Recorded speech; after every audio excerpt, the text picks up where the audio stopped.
Forests are not just green cover. They are natural assets powering India's economy and climate goals. And now, for the first time, India has released a dedicated environmental accounting on forests 2025. So, what does this mean? The Ministry of Statistics and Program Implementation has launched the country's first comprehensive publication on forest accounting, aligning with the UN's SEEA framework. This report tracks India's forest not just as land and trees, but as economic and ecological assets. Between 2010 and 2022, India's forest cover expanded by over 17,000 square kilometers, now making up nearly 22% of the geographical area.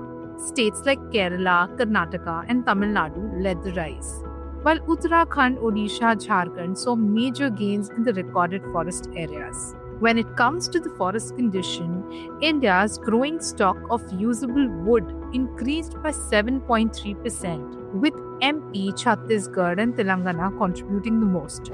This reflects healthier, regenerating ecosystems. But the most striking insights come from the services accounts.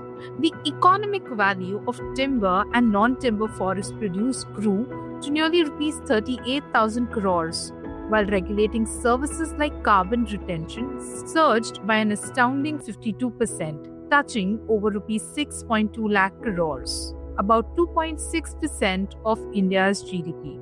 Arunachal Pradesh, Uttarakhand, and Assam emerged as the biggest carbon sinks. For UPSC, this report matters because it merges environment, economy, and policy, showing how forests contribute to GDP, climate commitments, and sustainable development. It shifts the debate from save forests to value forest. So next time you think of forests, think of them as India's living balance sheet, securing both ecology and economy.